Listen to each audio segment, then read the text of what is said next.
યુદ્ધ હંમેશાથી હથિયારો બનાવતી કંપનીઓ માટે ફાયદાકારક રહ્યું છે. 2022થી શરૂ થયેલું રશિયા-યુક્રેન યુદ્ધ હોય કે પછી 2026માં શરૂ થયેલું ઈરાન યુદ્ધ હોય, સામાન્ય માણસ ભલે કમરતોડ મોંઘવારીથી પીડાતો હોય, પરંતુ તાજેતરમાં અમેરિકામાં હથિયારો બનાવતી કંપનીઓના જે શેર છે તેમના ભાવોમાં ધરખમ વધારો નોંધાયો છે. એટલું જ નહીં, અમેરિકાએ $16.5 બિલિયન એટલે કે આશરે 1.54 લાખ કરોડ રૂપિયાના હથિયાર હવે યુએઈ, કુવેત અને જોર્ડનને વેચવાનું નક્કી કર્યું છે. તો આવો જાણીએ સમાચાર વિસ્તારથી. નમસ્કાર, જમાવટ સાથે હું છું પાર્થ.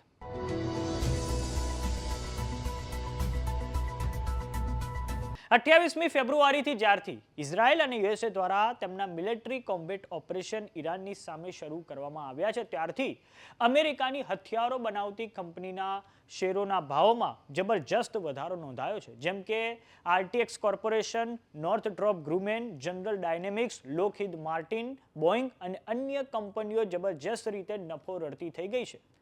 હવે આપણે ઇમેજની મદદથી સમજીએ કે કઈ કંપની કયા હથિયારો બનાવે છે. તો દર્શક મિત્રો, આ તમે જોઈ રહ્યા છો પેટ્રિયટ એર ડિફેન્સ સિસ્ટમ અને આ છે થાર્ડ એર ડિફેન્સ સિસ્ટમ. આ બંને ડિફેન્સ સિસ્ટમ લોકહીડ માર્ટિન દ્વારા બનાવવામાં આવે છે, જેનાથી ખાડી દેશો ઈરાનના બેલિસ્ટિક મિસાઇલ અને ડ્રોનને ઇન્ટરસેપ્ટ કરીને તેને પાડી શકે છે. વાત કરીએ હવે આરટીએક્સ કોર્પોરેશનની, તો આરટીએક્સ કોર્પોરેશન નામની કંપની ટોમાહોક ક્રૂઝ મિસાઇલ બનાવે છે, જેનાથી અમેરિકા ઈરાનના અંતરિયાળ વિસ્તારોમાં ખૂબ મોટા પાયે હુમલા કરી શકે છે. વાત કરીએ નોર્થડ્રોપ ગ્રુમેન નામની કંપનીની, તો નોર્થડ્રોપ ગ્રુમેન નામની કંપની એ B-2 સ્ટીલ્થ બોમ્બર વિમાનો બનાવે છે, જેનાથી અમેરિકા ઈરાનમાં જમીનમાં ખૂબ ઊંડે આવેલા મિસાઇલ સિટી પર પેનિટ્રેટર બોમ્બ ફેંકી શકે છે. આ ઉપરાંત જનરલ એટોમિક્સની વાત કરીએ તો તે MQ-9 રીપર ડ્રોન બનાવે છે.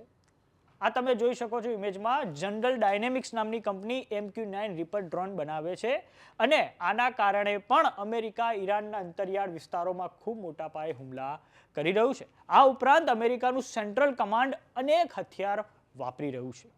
હવે વાત કરીએ અમેરિકાની, તો ત્યાંના ડિપાર્ટમેન્ટ ઓફ સ્ટેટ દ્વારા યુએઈ, કુવેત અને જોર્ડનને $16.5 બિલિયન હથિયારો વેચવાની મંજૂરી આપી દેવામાં આવી છે, જેની ભારતીય રૂપિયામાં કિંમત અંદાજે 1.54 લાખ કરોડ રૂપિયા થાય છે. જે અંતર્ગત $8.4 બિલિયન એટલે કે અંદાજે 78,000 કરોડના ડ્રોન્સ, મિસાઇલ, રડાર સિસ્ટમ અને F-16 વિમાનો યુએઈને વેચવામાં આવશે. આ પછી વાત કરીએ કુવેતની, તો કુવેતને $8 બિલિયન એટલે કે 74,000 કરોડ રૂપિયાના એર અને missile defence radar system America આપશે. અને જોર્ડનની વાત કરીએ તો જોર્ડનને અમેરિકા $70.5 મિલિયન એટલે કે 658 કરોડ રૂપિયાના હથિયાર આપશે. આમ તમે જોઈ શકો છો કે અમેરિકા દ્વારા ઈરાન યુદ્ધમાં ખાડી દેશો માટે હથિયારોની દુકાન ખોલી દેવામાં આવી છે.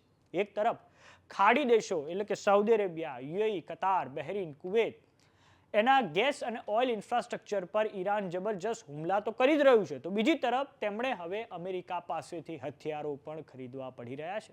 આમ આ ખાડી દેશોના અર્થતંત્ર હવે જબરજસ્ત ભીંસમાં આવી ગયા છે અને ઈરાન આ જ પ્રકારનું ઇકોનોમિક વોરફેર ઈચ્છતું હતું. તો સમાચારોમાં અત્યારે બસ આટલું. જોતા રહો જમાવટ.